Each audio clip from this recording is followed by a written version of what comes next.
ಇವತ್ತು ನಾವು ಹನುಮ, ಆಂಜನೇಯ ಇದೆಲ್ಲ ಹೆಸರಲ್ಲೂ ಪ್ರಸಿದ್ಧನಾದಂಥ ಆಂಜನೇಯ ಸ್ವಾಮಿಯ ದೇವಸ್ಥಾನದಲ್ಲಿ ಇದ್ದೀವಿ.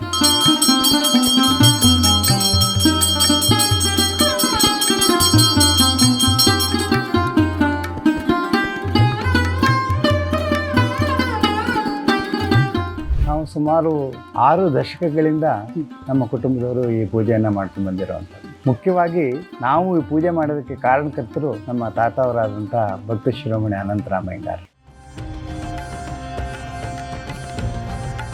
3 ಬಾಕ್ಸ್ ಬರುತ್ತೆ ಶಿವಾರಿಪಟ್ಟಣದಿಂದ. ಅದನ್ನು ಆಂಜನೇಯನ ದೇವಸ್ಥಾನದ ಮುಂಭಾಗದಲ್ಲಿ ಇಡ್ತಾರೆ. ಅದು ಇಟ್ಟರೆ 1, 2, 3 ಅಂತಂತೇಳಿ ಇಡ್ತಾರಲ್ಲ, ಯಾವ ಬಾಕ್ಸ್ ಒಳಗೆ ಯಾವ ದೇವ್ರು ಇದೆ ಅಂತ ಗೊತ್ತಿಲ್ಲ. ನಮ್ಮ ತಾತ ಅವ್ರನ್ನ ಕೇಳ್ತಾರೆ, ಇದು ಹೀಗೆ ಇಟ್ಬಿಟ್ಟಿದ್ದೀರಲ್ಲ ಸ್ವಾಮಿ, ಇದು ಅವನ ಇಚ್ಛೆ ಅಂತ ಕಾಣುತ್ತೆ ಕಣ, ಹಾಗೆ ಆಗಲಿ ಅಂತ ಹೇಳ್ತಾರೆ. ಎಲ್ಲ ರೆಡಿಯಾಗಿರುತ್ತೆ. ಒಂದೊಂದೇ ಬಾಕ್ಸ್ನ ತೊಗೊಂಡೋಗಿ ಇಟ್ಟರೆ ಬಲಭಾಗಕ್ಕೆ ಅಮ್ಮನವ್ರು ಬಂದ್ಬಿಟ್ಟಿರ್ತಾರೆ.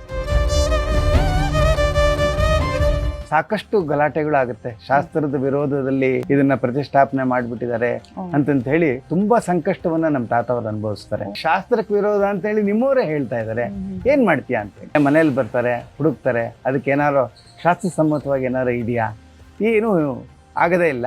ಮಾರನೇ ದಿನ 3 ಗಂಟೆಗೆ ಜಡ್ಜ್ಮೆಂಟ್. ಮಾನನೂ ನಿಂದೆ, ಅವಮಾನನೂ ನಿಂದೆ, ಸನ್ಮಾನನೂ ನಿಂದೆ.